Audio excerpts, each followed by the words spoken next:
Hi everyone, it's me, Chef Glam, and I'm excited to be putting this video up on my new Chef Glam channel. Today I'm going to be making some Bajan seasoning and doing some variations. Reason why? Bajan seasoning is the foundation of Bajan cuisine, and at the end of the day there are so many variations, so many ways to do it, but one thing for sure, Bajans and Caribbean people in general, we are seasoning bosses. We understand a lot of things that a lot of people don't get about food. The first thing you gotta master when it comes to cooking is salt. If you cannot balance your salt, you cannot cook. But after you get the salt managed, you got to season the food and make it taste good, man. So I am excited because I know that this is like giving people a little cheat code, because there's so many different ways to make good Bajan seasoning. But you watch and you let me know what you think. Comment, please subscribe, and thank you for taking the time out to watch this video.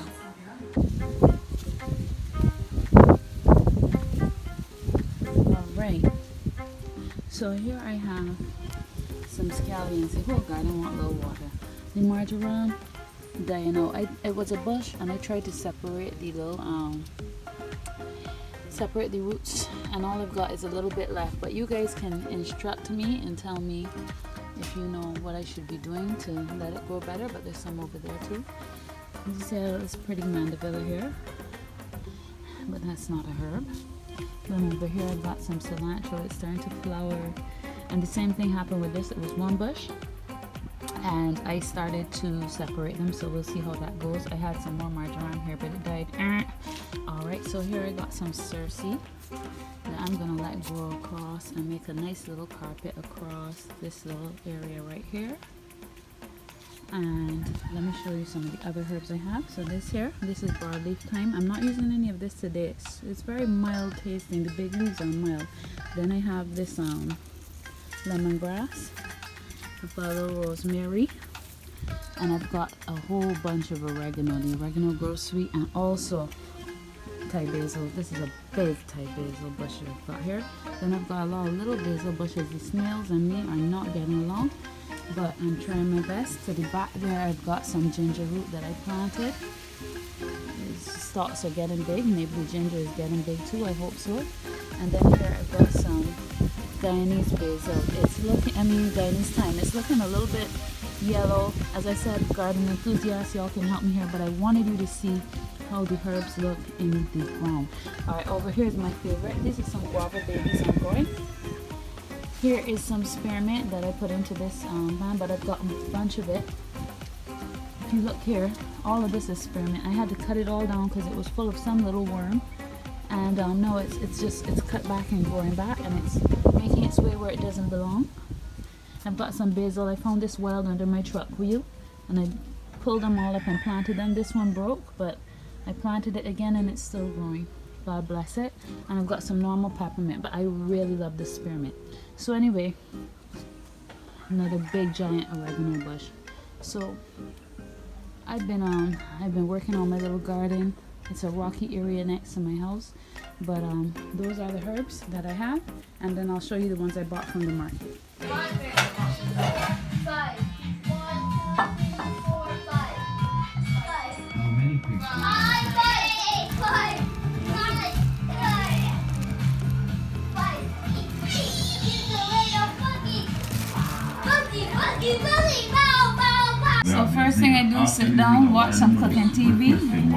Watching my boy Morris Time cooking right now, and I'm peeling these onions up. So I got the bowl, the skins, the whole thing, and my baby boy helping me with the garlic there.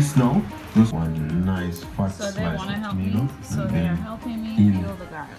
with the green leaf lettuce, Hey. and then finally Okay guys, so I don't have my blender here at home. I have it in my other kitchen, but I have a Ninja at home, so that's what I'm going to be using today to make my seasoning. The first seasoning I'm going to be making is basic seasoning.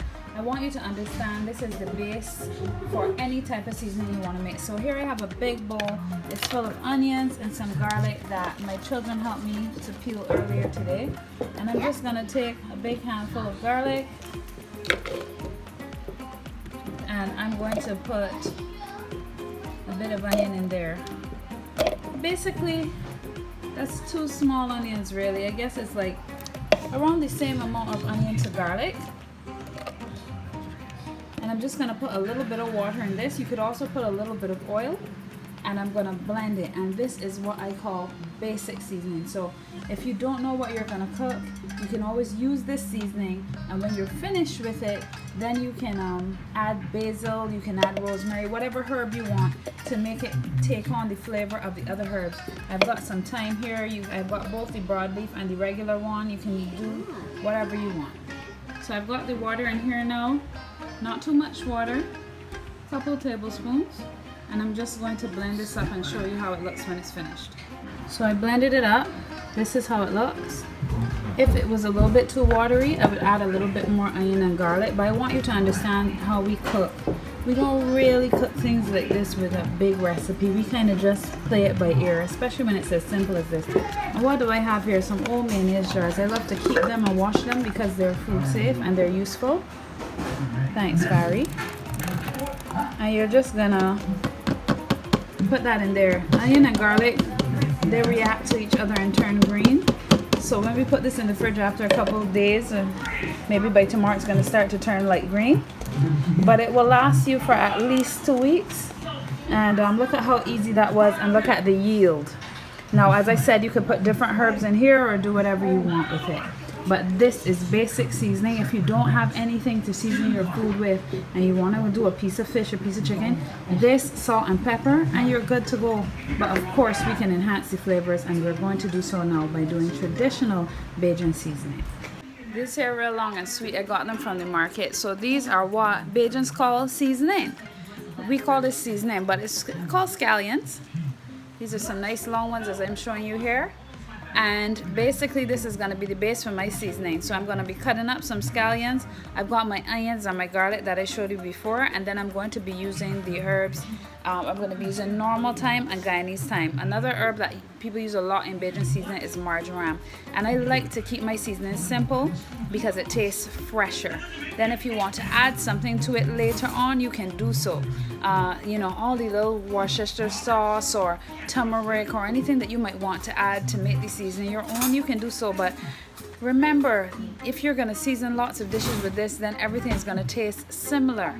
So in order to create diversity, you don't want to put too many ingredients, and also the freshness of the herbs.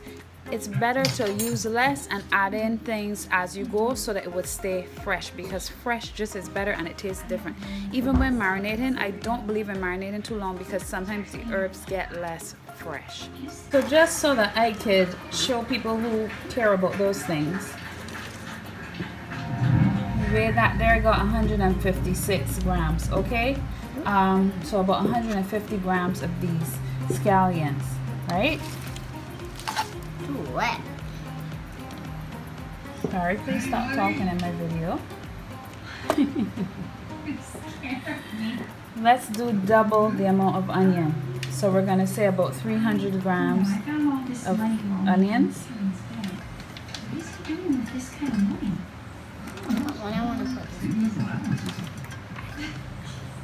That's fine. And then let's see how much garlic we can put. As I said, these things, you can play them by ear, but I'm giving you all a recipe. Give me the garlic. I know you want a recipe, I'm giving you a recipe. Try move, please.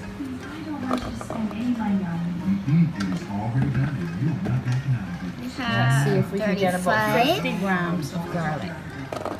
And as I said, I'm doing this as I go to make sure y'all have a recipe. So there we go, right? And we're gonna cut these up and get them in the blender with about, let's say, a half a cup of water. So I'm gonna start it with these and the half cup of water. Then I'm gonna gradually add the onions and the garlic and show you. So I put in some of the scallions with about 2 ounces of water. And now I'm gonna put some more in. And when we blend it, we're just gonna throw the stuff in here. If I had a bigger blender or if I was using a food processor, I could do it all one time. So you can do that at home. As I said, my blender is not here right now. But you can, I like to use the blender rather than the food processor because it makes the seasoning finer. So as you can see here, I have about 20 thyme stalks. I did both, half the regular thyme, half the Guyanese thyme. They taste very similar though, even though they look different. And I'm gonna blend this together now. I've also added in 4 flavor peppers. This red one you can Yep. see, there's some more in there. Pepper. And the wee pepper, the little circle one, just for some heat. And I'm gonna mix it all together in this bowl when it's done. I want you to understand that with seasoning paste, you can go so many different directions. You can add all sorts of different herbs and spices in here, and it really depends on your culture or on what you're trying to achieve on that particular day. So don't feel that there's any specific recipe for seasoning, but this is a good and solid green seasoning recipe that you can use, you know. But you can go crazy with this. You can add oregano to this. You can add any different spice that you like, right? But I like to add those spices that are different after, because that means that if I'm trying to do a recipe and I want it to taste different today, I can always add something and make it different. For instance, you can make spaghetti sauce and you can put thyme in it instead of oregano or basil, and it's just going to taste different. But it's the same thing. You can even put cinnamon in there, then it's going to have a more Mediterranean flavor. There's different things you can do depending on the flavors you want to go with. But all that said, we've got our Bajan seasoning here. So we've got our scallions, we've got our onions, we've got our garlic, we've got some a very small hot pepper, we've got some flavor peppers, and we've got some thyme in here as well, which is really Bajan. Bajans like to use a lot of thyme and marjoram in our seasoning. Okay, so the peppers turn it a little bit orange. And we're just gonna mix this up. Yep, just a little mix. To this, just for preserving reasons, but the truth is that the onions and the garlic will preserve the seasoning. They kill germs and all sorts of stuff. That's why when it comes to lime and salting, I'm not a big stickler for that, especially if you're using Bajan seasoning. You already have things that are literal antibiotics putting on this thing, putting on your meat and so on. You can wash it and put this on. You don't always have to lime and salt, but that's another story. And don't cuss me for that. But yeah. So here we go. See? Lovely green seasoning. I'm going to put a little bit of salt and a little bit of oil in this to preserve it. And as I said, all the dry spices and different stuff you might want to add, you can add them later. But this is a good quality Caribbean style green seasoning, Bajan seasoning that you can put on anything you're making. Put your little slits in your fish and stick it up in there, and it'll really get those flavors down inside of your protein. So as I said, a little bit of salt and a little bit of oil, and then I have a lovely recycled coffee bottle, a glass bottle, that I'm going to be putting my seasoning into. And here we have it, a big bottle of green seasoning to start our culinary journey together.